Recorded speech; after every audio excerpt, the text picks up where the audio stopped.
Alright, hello, this is Yobomb Gaming, and we're going to go over a Battlefront review. And Yobomb is going to be playing on Battlefront, and I just want to talk about BessPin. It came out for season pass holders this week on Tuesday. So there is one new mode on it, and it is Sabotage. So Yobomb does not have it. He doesn't have the season pass or Outer Rim. But I have it on mine. I have the season pass, and it is a heck of a lot of fun.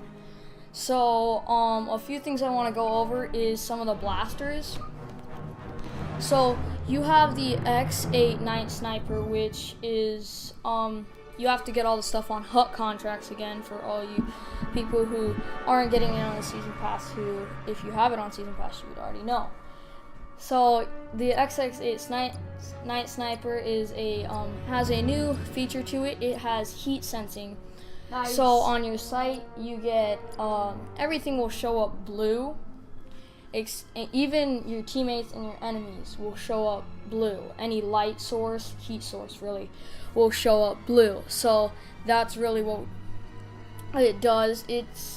After using it for a while, you realize it doesn't have that good of a rate of fire, but it is meant for the person who was in charge of the Battlefront team for the DLC told us that it is meant for Endor and Solus because they have camo and all that crap that you hate getting killed by because you cannot see where the enemy is. And then you start swearing and your mom tells you to stop. So then we're going into the EE4. The EE4 is like the EE3, it's kind of obvious from the name, but the EE4 shoots a 4-round burst. Technically, I think it might be 5, but you kind of get it off of the EE3. The EE4 is close up on is for close range maps. You can do it on long range, but it's better on close range maps. There's quite a bit of a spread, so it's basically a shotgun is what you're using against your enemies. You are able to one-shot people, but you have to be up close and have to mark all 5 shots on them. So it's better than the CA-87 because it can get up to pretty long ranges and still play effectively. So that's the EE4, and now we're going on to some Starcards.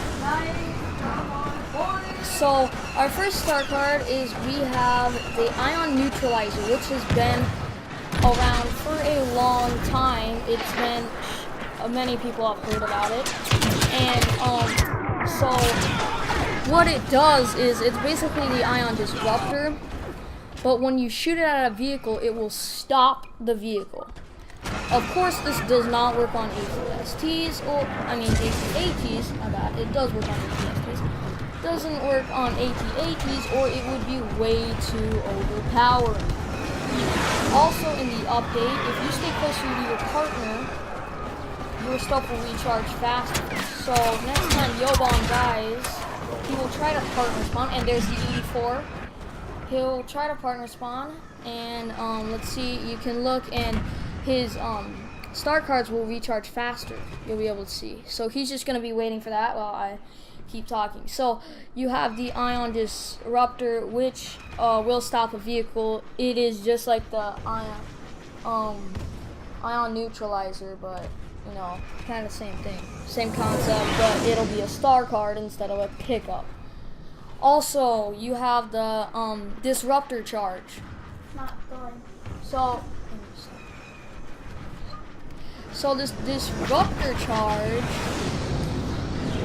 makes it in a certain amount of radius. The guns will overheat for about 2 seconds, and they can't do a cooling flush. It will go back down, and then they can do the cooling flush. But until then, it will not. Their guns will stay up at the top. So it is a good weapon to use if you think you're losing a battle, to just pop it out and hopefully get at least one of them, unless you really suck at Battlefront. Also, you have there's also a mod to the scan pulse. So it'll shoot it off in burst instead of a huge wave. it'll go off in bursts of about 2 seconds. I think maybe 1 second, but it'll give 2 seconds, and it'll give a 3-time burst. So it's a way more tactical tool to use against enemies. Also, you have the shot grenade. The shot grenade is, you will throw it, and it's a really good grenade. It'll shock the enemies, and they have to spam X for the Xbox One and the start button, really, for just the regular start button, I'm pretty sure, for any of your consoles. But so that it's good, but you have to be really smart on when to use it. Because if you use it, I found it where I would throw the grenade, it would shock people, and if you don't get out there fast enough, it can kill you. I mean, they'll be ready to kill you, so, you know, that's kind of the bummer about it, because you do not know when to stop. So you have 5 seconds to get out there. That's when it'll stop, but if they can get in there they can get out of it faster by pressing X a ton of times, and it'll go out. Scanners indicate the rebels have activated an uplink station. Also, you have the scout binoculars. It looks like an orbital strike in your hand, but it's not.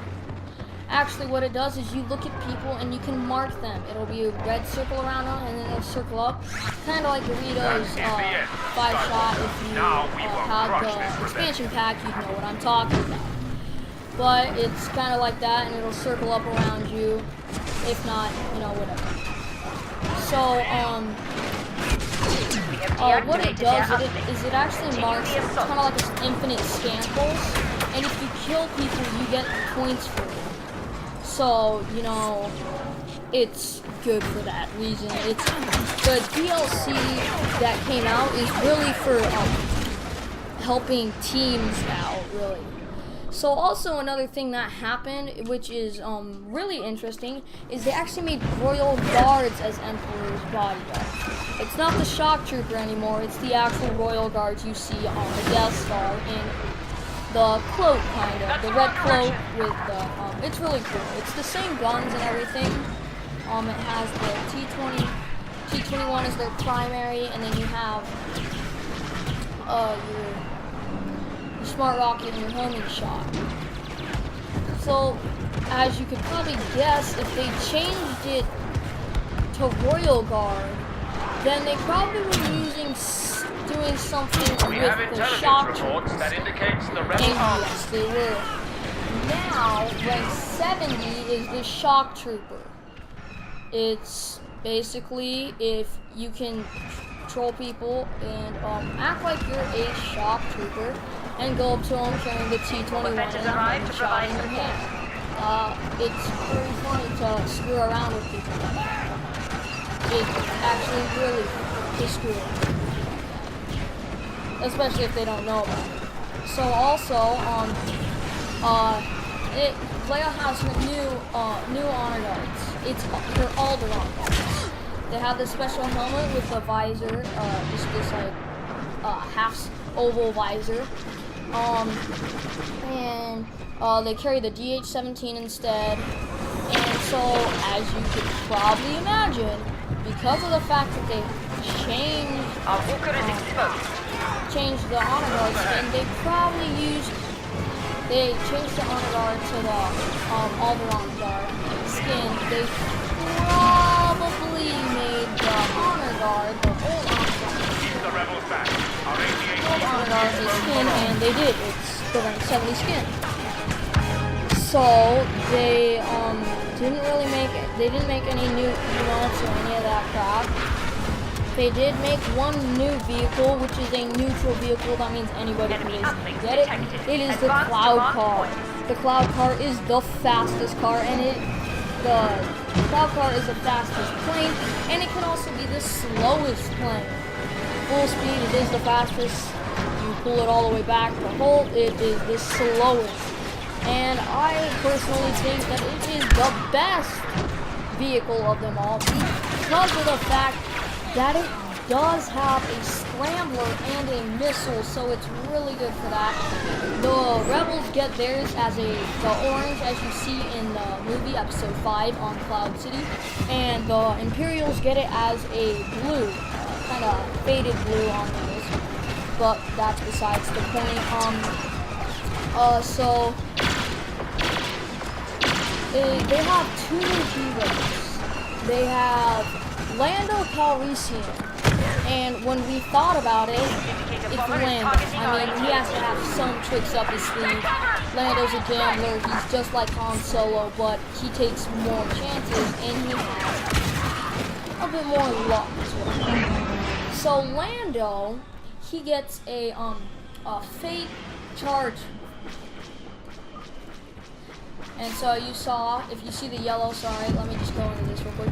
You see the yellow around Yo Bomb's Starcards? That's because he's in his partner's range. But now he's not, so if he goes back to his partner, as he's doing right now, you see how it's not yellow yet, and he's in range. It says caution, and he's in 20 meters of his partner, so they'll go back to full lead. So if he shoots the sighting rifle at nothing, just shoot the sniper rifle at nothing, you'll bomb. It'll load faster because of the fact that he's close to his partner. It's to promote team playing, so it's better. And it's better. So if you're in a party and you invite your partner, it'll help you a lot because you actually know your partner and you're talking to him. But now back on to Lando. Lando has a it's basically a thing that'll look like a hero pickup or a regular pickup. That if you go up to it, it'll shock you, and I'm pretty sure if you don't get out of it, you will die. But I think that's only for Lando. But just to let you know, the only way to know if it's a fake or not is you have to go. It'll spin counterclockwise, and normal ones spin clockwise. So that's just something to let you know. He also has basically the disruptor, so it'll disrupt the enemies. And then he has one more thing, which everybody thought, seeing the video, the BessPin DLC video, they thought it was a lucky shot by Han Solo. It kind of is. It's a power shot, so he has multiple shots to use on it. But he can charge it up to full blast, which is a total waste if you cannot get the shot on them. It just wasted a ton of time. And also, Lando basically has traits, because a ton of people are asking, oh, can they have traits just like Greedo does? And so they put him traits, and Lando, the more hits you get on him, the more bullet damage it will do. And he carries around the X8 Night Sniper. So that's just something to know. Also, you get Gengar as your other hero, and he is one Where's our walker? The rebels have taken control of the uplink station. We must shut it down to stop a Y-wing bomber attack. He unleashes hell upon a cloud car. Heavy ground support. So his whole Y is basically he pumps steroids into his BLT-19. Which, by the way, he's the first hero to ever be on the lookout for the Jedi Skywalker. So that kind of like signifies how he plays and who he is as a bounty hunter. this operation. But yeah, so the whole Y is basically he pumps steroids into Scanners his indicate the rebels have activated an uplink and station. It won't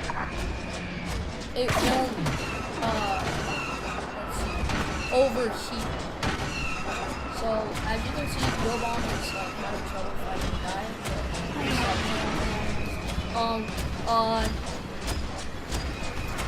He Rebel also uplink has is offline. Proceed as ordered. Which is where Skywalker has been he basically runs at you kind of like Han Solo's shoulder charge, and he'll flip his gun and he'll smack you right across the head or wherever he feels comfortable to beat the crap out of you. And he'll literally kill you with that. It's just like Solo's shoulder rush. Then his last one is his explosive rush. He basically can take out swarms of enemies because he does his really fast run at the enemies, and he will throw basically a The rebels have proximity on activated the uplink. Move on that position.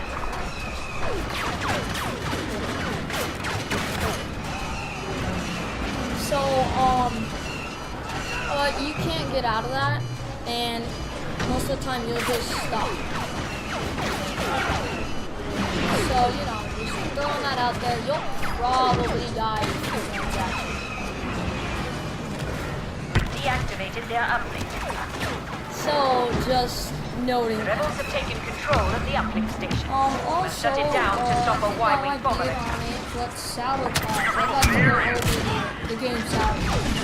So it's basically a two-part game. So the first game is the Empire has tractor beams on Cloud City that keeps any ship An from informant coming has revealed into the Skywalker's presence atmosphere. in your quadrant.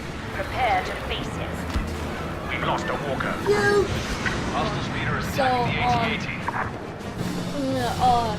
you have to hold X on them, and the rebels do, and it will take time to go around, kind of like an The upload defense has been station. assigned to But the once ADAR it gets mission. fully uploaded, it Walker is will under blow fire and is up. critical to The this Empire attack. has the Roll option their to shut fire. it off. They So are here's the Walker. catch. Get those rebels off it. After if the rebels get done with that, the Empire has the opportunity to, rebel just scum like in destroyed our episode walker. 5, strike back. So all the Empire has to do is just take over a control point, basically, that the rebels can defend. That is horrible. So in the first wave, the rebels get all their heroes. They get all of them, right? So they have all their heroes, and then if they die, they die. And once they're used, they can't be reused. So if someone thinks they're all that good and decides to be Luke Skywalker, but really they're an idiot, and you're like the best dude with Luke Skywalker, and they screw off and die, you find a hero pickup, you're like, sweet, I gotta be Luke, I wanna help our team win. No, you cannot be Luke for the rest of the game. Luke is off limits for everybody. Any hero chosen, it is off limits, and there's no hero pickups after all the heroes have been picked up. The Empire gets their heroes at the end of the game, where they're trying to take over the control point. So you have to be smart as a hero, and you really need to protect the heroes if you're by them, because they're a valuable thing, or the Empire might just destroy. And by the way, I've done that before. I was Dengar, and I unleashed hell upon every single soldier. Bye-bye, guys. That's what I said to them. So Dengar, I forgot. I need to go over Dengar real quick. Just one more thing about him. He kind of has the trait too, just like Greedo, but it's not you'll get your grenades upgraded. You'll get your armor upgraded. So he's basically a tank walking up to you. You're dead. That's just how it goes. So in Sabotage, if the Empire takes over in the time they have, then they win. Rebels don't, they lose. Kind of obvious, right? Yeah. Also, in Droid Run, instead of taking over the droids and like winning the game because you have more droids, it's percentage now. So you have to take over all 3 droids, and then you'll start getting percentage going up. You have to get to 100%, and you get like 1% every second you have them up. So it's really easy to win if you have a good team. But if you don't, it's really hard to. They also made Explosive Shot different, which is great. So now Explosive Shot, it makes your gun overheat faster because they realize that it's way too OP if you are playing like, I don't know, Hero Hunt. Ooh, yeah, great idea, guys. Thank you for all the people who made Explosive Shot less powerful, because it is a pain in the butt to get whooped from Explosive Shot. That doesn't overheat your gun as fast. So, also they made the pulse cannon less powerful against heroes. Usually you can take a pulse cannon to a hero and it'll lower them down to 50 health, Not cool, guys. Not cool. Just don't. It wasn't cool. So they switched it so it takes about 15 health. A big difference. Like a 35 damage difference. Which can determine life and death, obviously. So that's really the Battlefront updates, I believe. Yep. And thank you guys for watching. And 4th of July, push for either July 4th, July 5th, or July 6th. It might take me a little bit to upload. Not the upload, to tape. Because, yeah, things. And remember to like this video and subscribe and do all that fancy YouTube shenanigans. And once more, Yo Bomb signing off. And thank you for watching, guys, and peace out.